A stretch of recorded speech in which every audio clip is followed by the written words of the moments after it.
আজকের ভিডিওটাতে আমি তোমাদেরকে একটা গেমিং স্ট্রিমিং আর এডিটিং পিসি বিল সাজেস্ট করবো অ্যাপ্রক্স 1 লাখ বাজেটের মধ্যে। এই পিসিটা তোমাদের 1080p-তে হাই টু আল্ট্রা পসিবল সেটিংসের সব মডার্ন ট্রিপল এ টাইটেলগুলো চালিয়ে দেবে। এছাড়া তুমি যদি একজন কন্টেন্ট ক্রিয়েটার হও সেক্ষেত্রেও তুমি এটা থেকে একটা হিউজ পারফরমেন্স পাবে। এছাড়া এই মুহূর্তের একটা বিগ নিউজ তোমাদের সবার সাথে শেয়ার করতে চাই, সেটা হচ্ছে Zen 3 মানে AMDর Zen 3 সিপিইউগুলো লঞ্চ হতে চলেছে অক্টোবর 8-এ। তাদের অ্যানাউন্সমেন্ট আছে। আমরা প্রথমে Ryzen 7 এবং Ryzen 9 এই দুটো সিপিইউ দেখতে পাবো, মিড রেঞ্জের সিপিইউগুলো পরে আসবে।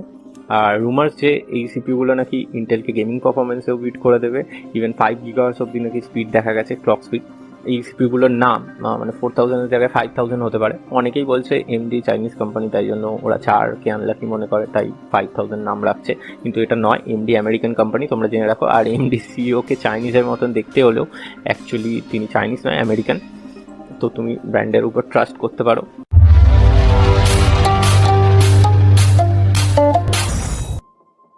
Line number 19, way to the gaming world. এই চ্যানেলে আমরা আলোচনা করি গেমিং আর পিসি রিলেটেড কন্টেন্ট। তুমি যদি একজন পিসি এনথুসিয়াস্টিক হও আর গেমিং যদি তোমার হবি হয়, তাহলে তুমি অবশ্যই আমাদের চ্যানেলটা একবার ভিজিট করে দেখো। আর আমাদের কন্টেন্ট যদি তোমার ভালো লাগে তাহলে অবশ্যই আমাদের ভিডিওগুলো লাইক আর শেয়ার করো।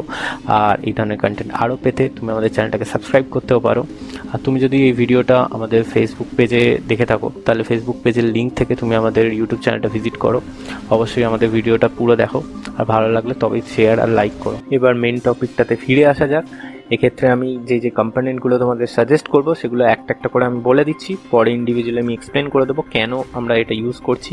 তো প্রথমে আসি সিপিইউতে। সিপিইউ আমরা ইউজ করব Ryzen 5 3600, 3600Xও ইউজ করতে পারি। সেক্ষেত্রে কেন করব সেটা আমি পরে এক্সপ্লেন করছি। মাদারবোর্ড ইউজ করব MSI B450 Tomahawk Max। RAM use করব Corsair Vengeance LPX 3200 MHz এর 8GB দুটো স্টিক, মানে total 16GB। Most important GPU RTX 2060 Super Inno 3Dর তরফ থেকে। আর এসএসডি আমরা ইউজ করব Seagate Max.Z1 240GB SSD। Hard drive western digital blue.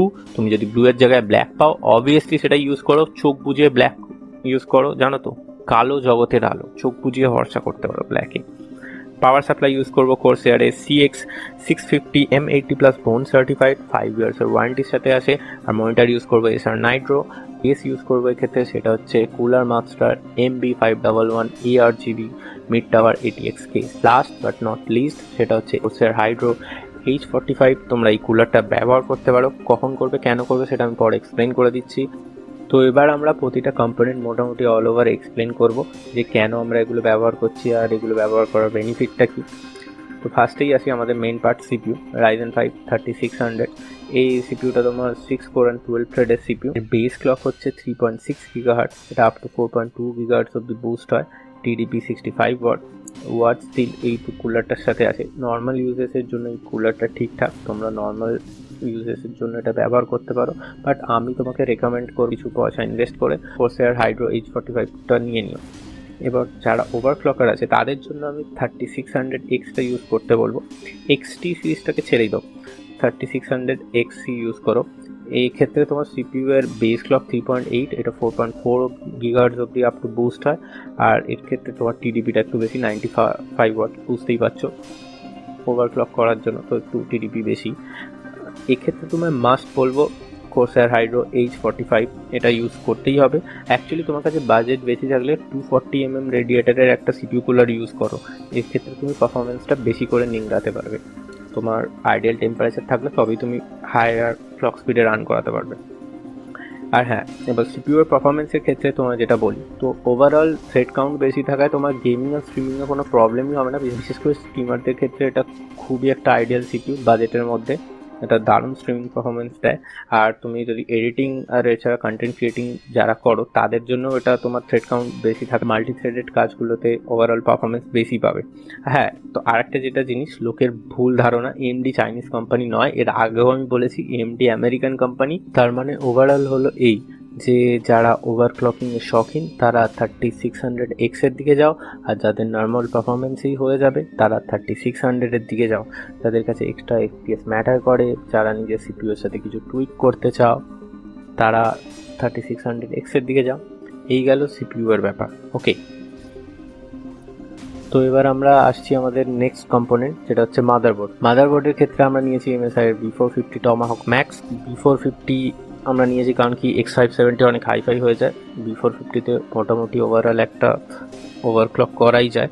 আর যারা hi fi কিছু টুইক করতে চাও, বিরাট কিছু ওভারক্লকিং করতে চাও, তাদের অবশ্যই আমি টমাহক রেকমেন্ড করবো না 450। তারা X570-তে যাও, 570 চিপসেটে যাও, 450 তোমাদের জন্য নয়। আর একটা ইম্পর্টেন্ট কথা যেটা শেয়ার করি, অনেক বড় বড় ইউটিউবাররা তোমায় বলে না, যারা চিপ বিল্ডের ক্ষেত্রে 450 রিকমেন্ড করে দেয় এবং ওভারক্লকিংয়ের জন্য রিকমেন্ড করে দেয়। অ্যাকচুয়ালি MSI-এরই এই টমাহক এই সিরিজটা তোমার, বা ম্যাক্স সিরিজ, কিছু কিছু মানে মাদারবোর্ড আছে, সেগুলোই তোমার ওভারক্লকিংয়ের জন্য বেস্ট। অন্যান্য গিগাবাইট বা এসরকের যে নর্মাল চিপেস্ট যেগুলো 450 মাদারবোর্ড আছে, মাদারবোর্ডগুলোই ভালো না, ওভারক্লকিংটা ছেড়েই দাও। অ্যাকচুয়ালি ওভারক্লকিংয়ের জন্য 570, মানে নট 450। একমাত্র টমাহক মানে price to performance ratio better তোমায় অফার করে, এই জন্যই টমাহক রেকমেন্ড করা। যাই হোক, হালকা ফুলকা ওভারক্লকিং টমাহক করে দিতে পারে। তবে ফিচারের ক্ষেত্রে আসা যাক, এটায় তুমি একটা এক্সটেন্ডেড হিট সিঙ্ক পাবে। তোমার হিট ক্যাপাবিলিটি বুঝতেই পারছো, তুমি যদি সিপিইউকে হায়ার ফ্রিকোয়েন্সিতে রান করাও সেক্ষেত্রে হিট জেনারেট হবে, সেক্ষেত্রে তোমার মাদারবোর্ড কেপেবল হওয়া চাই। এক্ষেত্রে তোমার motherboard obviously capable. USB 3.2 support পাবে, AMD ক্রসফায়ার সাপোর্ট পাবে। এক্ষেত্রে তুমি 4টে র্যামের স্লট পাবে, যেটা 4133 মেগাহার্টজ অব্দি আপ টু তোমার RAM ওভারক্লকিং সাপোর্ট করে। M.2 এর একটা জায়গা পাবে। তো এই গেল তোমার মাদারবোর্ডের এক্সপ্লেনেশন, আশা করি বুঝে গেছো। এরপর আমি আমাদের নেক্সট কম্পোনেন্ট চলে আসছি, যেটা র্যাম। এখানে আমি তোমাদের সাজেস্ট করবো Corsair Vengeance LPX 3200 মেগাহার্টজের 8GB দুটো স্টিক, মানে টোটাল 16GB। এই র্যামটা আসে তোমার 10 ইয়ার্সের ওয়ারেন্টির সাথে।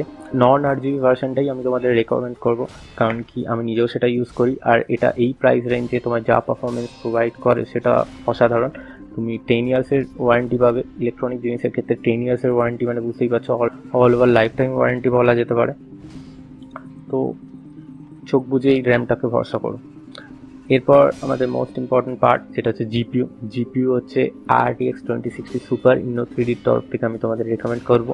ইনো 3D এই ব্র্যান্ডটার ব্যাপারে তোমাদের প্রথমে বলে দিই, জোট্যাক, গিগাবাইট, গ্যালাক্সি এইসব ব্র্যান্ডের ক্ষেত্রে সবাই ট্রাস্ট করে, বাট ইনো 3D এখন মার্কেটে চলছে, এর সার্ভিসও অ্যাভেলেবেল আছে কলকাতাতে। সেম 3 ইয়ার্সের ওয়ারেন্টি তোমাকে প্রোভাইড করে।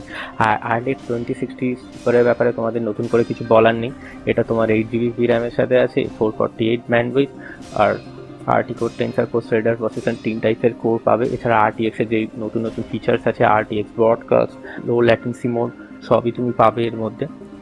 তো মোর দ্যান এনাফ তোমার জন্য। Gaming streaming all over better করিয়ে দেবে। ইভেন টিউরিং জিপিইউ হওয়ার ক্ষেত্রে এদের এনকোডারটাও একটা ভালো আছে। তোমার কাছে যদি ক্যাপচার কার্ড না থাকে, তুমি এটার সাহায্যে ভিডিও এনকোডিং করতে পারবে। স্ট্রিমের ক্ষেত্রে তোমার একটা আলাদা বেনিফিট দেবে। আর যদি এই রেঞ্জে কেউ AMDর RX 5600 XT-কে দেখো, তাহলে আমি সেটা তোমাদের নাই রেকমেন্ড করবো। দেখো, কার্ডটা ওভারঅল না ভালো কি খারাপ সেটা আমি বলছি না, আমাদের ইন্ডিয়াতে যে প্রাইস রেঞ্জে আসে আর সেই প্রাইস রেঞ্জে তোমার যে পারফরমেন্স অফার করে সেটা ঠিক ভ্যালুয়েবল নয় আমার মনে হয়। হ্যাঁ, তবে তুমি 5700 XT-র দিকে যদি যাও, তো 5700 XT-টাকে একবার দেখতে পারো, বাট এনভিডিয়ার সাথে যাওয়াই আমার বেটার বলে মনে হয়। এছাড়া আমি এই টপিকটার উপর আগেও একটা ভিডিও বানিয়েছি, Nvidia versus AMD entry level আর মিড রেঞ্জের জিপিইউর ক্ষেত্রে। ওই ভিডিওটা তুমি দেখতে পারো চাইলে। আমাদের নেক্সট কম্পোনেন্ট হলো SSD। এখানে আমি তোমাদের সিক্রেট ম্যাক্স স্টোর Z1 SSD-টা রেকমেন্ড করবো, 240GB ভেরিয়েন্টটা। তোমার বাজেট বেশি থাকলে তুমি 480GB দিকেও যেতে পারো, আর আরও বেশি বাজেট থাকলে তুমি M.2 এর দিকেও যেতে পারো। M.2 এর দিকে যদি যাও, তাহলে ওয়েস্টার্ন ডিজিটালের ব্ল্যাক তোমাদের আমি সাজেস্ট করবো। ওকে, এই SSD-তে তোমাদের SATA চিপ প্রোভাইড করে 6GB/s। ওয়ারেন্টি সিক্রেটের তরফ থেকে আছে, সব কিছু এটার উপর ভরসা করতে পারো। তারপরে হচ্ছে আমাদের নেক্সট কম্পোনেন্ট তোমার হার্ড ড্রাইভ। এখানে আমরা ইউজ করছি ওয়েস্টার্ন ডিজিটাল ব্লু। আমার কাছে যদি ব্ল্যাক অ্যাভেলেবেল হয়, তাহলে তুমি ওয়েস্টার্ন ডিজিটালের ব্ল্যাক ইউজ করতে পারো। এই হার্ড ড্রাইভটার ব্যাপারে বিশেষ কিছু আমার বলার নেই, সবাই জানো, বেশিরভাগ লোক এটা ইউজ করেছে, এর রিভিউ প্রচুর, ইন্ডিভিজুয়ালি লোকের কাছে এর রিভিউ আছে, সো এর ব্যাপারে আমার কিছু বলার নেই। নেক্সট কম্পোনেন্ট হলো PSU এর দিকে অনেকেই বিল্ড করার সময় খেয়াল করে না, কিন্তু এটা মোস্ট একটা ইম্পর্টেন্ট জিনিস, যেটা সবার খেয়াল করা উচিত। কারণ কি, অনেকেই তোমার কেসের সাথে যেই PSUগুলো আছে সেগুলো নিয়ে যায়, ওগুলো অতিরিক্ত চিপ, ওগুলো ইউজ করার জন্য তোমার কম্পোনেন্ট হার্ম হতে পারে, ভোল্টেজ আপ ডাউন থেকে শুরু করে মেবি অনেক কিছুই তোমার হতে পারে, মাদারবোর্ড উড়ে যেতে পারে। আমি তোমাদের একদমই রেকমেন্ড করবো না যে ডাব্বার সাথে যেইগুলো, মানে কেসের সাথে যেই PSUগুলো আছে সেগুলো ইউজ করতে। PSU এর জন্য আমরা Corsair CX650M 80+ bronze certified PSU recommend করছি। 5 ইয়ার্সের ওয়ারেন্টির সাথে আসে। এটা তোমার 650 ওয়াট। এই ওয়াটেজটা এক্ষেত্রে একটু বেশি বলছি, কারণ কি তুমি যদি ফিউচারে আপগ্রেড করবে ভাবো সিপিইউ বা জিপিইউ, সেক্ষেত্রে তোমার কাছে এক্সট্রা রুম থাকে। আর অবভিয়াসলি কোর্সেয়ারের মতো ব্র্যান্ডের তরফ থেকে যে পিএসইউগুলো আসে, কোর্সেয়ারের VS সিরিজ কীরকম হিট তোমরা সবাই জানো। এছাড়া একদম টপ এন্ড হাই RX সিরিজও আছে। তো এক্ষেত্রে CX সিরিজ তোমাদের রেকমেন্ড করছি। এটা নো ডাউট ভালো, মোটামুটি বাজেটের মধ্যে আসে, এটাকে তুমি বিশ্বাস করতে পারো। এই পিএসইউটা সেমি মডিউলার, এটা 2টো PCI কানেক্টার আর 6টা SATA কানেক্টারের সাথে আসে। তুমি যদি ফুললি মডিউলার একটা পিএসইউ চাও তাহলে তুমি RX সিরিজের ক্ষেত্রে যেতে পারো। এরপর আমাদের নেক্সট কম্পোনেন্ট হচ্ছে আমাদের ক্যাবিনেটের ক্ষেত্রে বিশেষ কিছু বলার আমার নেই। আমি মেন বিল্ডের উপর বেশি ফোকাস করতে পছন্দ করি। ক্যাবিনেট একটা শো অফ, তুমি যা ইচ্ছা ক্যাবিনেট ইউজ করতে পারো, তবুও যেহেতু বিল্ড করছি একটা ক্যাবিনেট রেকমেন্ড করতেই হয়, তাই জন্য আমি এখানে একটা ক্যাবিনেট রেকমেন্ড করব। আমি যে ক্যাবিনেটটা রেকমেন্ড করবো সেটা হচ্ছে cooler master box MB511 ARGB। All over এটা গুড লুকিং, সামনে 3টে ARGB ফ্যান আছে। ওভারঅল একটা তোমার ভালো এয়ার ফ্লো প্রোভাইড করে দেয়। এটা একটা মিড টাওয়ার ATX কেস। আর মেইন যেটা ইন্টারেস্টিং ব্যাপার সেটা হচ্ছে PSU শ্রাউড। এখানে একটা এই ক্যাবিনেটটার মধ্যে তোমরা একটা PSU শ্রাউড দেখতে পাবে, যাতে তোমার নিট অ্যান্ড ক্লিন দেখতে লাগবে, তোমার কেবিল ম্যানেজমেন্টের সুবিধা হবে। PSU শ্রাউড যেগুলো কাটা থাকে সেগুলো দেখতে বাজে লাগে, বাট এটা PSU শ্রাউডটা একদম ফুল। এরপরে নেক্সট কম্পোনেন্ট হচ্ছে আমাদের মনিটর। এখানে আমরা মনিটর নিয়েছি Acer Nitro QG221Q with 21.5 inch at 75 hertz refresh রেটের সাথে আসে। রেসপন্স টাইম 1 ms মানে 1 মিলিসেকেন্ড। এটা তোমার একটা ওভারঅল দারুণ গেমিং এক্সপিরিয়েন্স দেয়। এই বাজেটের মধ্যে এই রেঞ্জে এটাই তোমার কাছে বেস্ট মনিটর হিসাবে আমার মনে হয়। তোমার যদি একটু বাজেট বেশি থাকে তো তুমি BenQ বা অন্যান্য প্যানেলের দিকে যেতে পারো। আর যদি তুমি কম্পিটিটিভ খেলো সেক্ষেত্রে তুমি 144 হার্টজের মনিটরের দিকেও যেতে পারো, বাট বাজেটের জন্য 1 লাখের মধ্যে রাখতে হবে, সেই কারণে আমি তোমাদের এটাই রেকমেন্ড করলাম। পেরিফেরালসের মধ্যে আমি তোমাদের অনলি ওয়ান মনিটরটাই সাজেস্ট করলাম। কিবোর্ড মাউসের ক্ষেত্রে আর যাচ্ছি না, ইন্ডিভিজুয়াল যে যার রিকমেন্ড অনুযায়ী নিয়ে নিতে পারো। আর স্পিকার বা হেডফোন তোমাদের চয়েস অনুযায়ী নিয়ে নিও। আমাদের লাস্ট কম্পোনেন্ট হচ্ছে কোর্সেয়ার হাইড্রো H45 CPU কুলার। এই কম্পোনেন্টটা তোমাদের আমি রেকমেন্ড করছি, কারণ কি AMDর সাথে যে ওয়ার্ড স্টিল কুলারটা আসে সেটা লং রানে ভালো না। তোমার সিপিইউকে আইডিয়াল টেম্পারেচারে রান করার জন্য এই ছোট কুলারটা তুমি নিতেই পারো। তোমার ইন্টেলের 1200 সিরিজ 1150 1151 সিরিজ সাপোর্ট করে, আর AMD AM4 AM3 AM2 সব প্ল্যাটফর্মেই তোমার সাপোর্ট করে। এটা তোমার ওভারঅল একটা ভালো পারফরমেন্স অফার করে এই প্রাইস রেঞ্জে, আর তোমার সিপিইউকে আইডিয়াল টেম্পারেচারে রান করতে হেল্প করে। আর তুমি যদি Ryzen 3600X এর দিকে যাবে ভাবছো, সেক্ষেত্রে আমি তোমার একটা 240mm এর রেডিয়েটারওয়ালাই সিপিইউ কুলার ইউজ করতে বলবো। সেক্ষেত্রে কারণ কি তবেই তুমি তোমার সিপিইউকে হায়ার ফ্রিকোয়েন্সিতে রান করাতে পারবে, সেই ক্যাপেবল। এক্ষেত্রে এই 45টাও আমি তোমার নাই রেকমেন্ড করব। এই গেল আজকে আমাদের ভিডিওটা। ওভারঅল 1 লাখ টু 1 লাখ 10 এই বাজেটের মধ্যে এটা আসে। আমি ডেসক্রিপশানে তোমাদের অ্যামাজনের লিঙ্ক দিয়ে দেওয়ার চেষ্টা করবো, সেখানে তোমরা প্রাইসগুলো একবার চেক করতে পারো। এছাড়া আমি তোমাদের এটাই রেকমেন্ড করবো যে তোমরা লোকাল মার্কেট, যদি তুমি কলকাতায় থাকো তাহলে চাঁদনি মার্কেটে গিয়ে ঘুরে আসো, সেখানে কম্পোনেন্টগুলোর দাম নিয়ে নাও। সেক্ষেত্রে তুমি একটা আলাদা সুবিধা দেখতে পাবে বলে আমার মনে হয়, কারণ কি কিছু কিছু ক্ষেত্রে অনলাইনে কম থাকে, কিছু কিছু ক্ষেত্রে দোকানে কম থাকে। তো তুমি অবভিয়াসলি একবার লোকাল স্টোর না গিয়ে যদি কলকাতায় থাকো তাহলে চাঁদনি মার্কেটে একবার গিয়ে চেক করতে পারো। আর ভিডিওটা ভালো লাগলে অবশ্যই লাইক শেয়ার করতে ভুলো না। আর এই ধরনের অসম কন্টেন্ট আরও পেতে আমার চ্যানেলটাকে সাবস্ক্রাইব করো। দেখা হচ্ছে নেক্সট ভিডিওতে। টাটা, ভাই, সামনেই পুজো আসছে, সবাই ভালো থেকো। দেখা হচ্ছে নেক্সট ভিডিওতে। টাটা।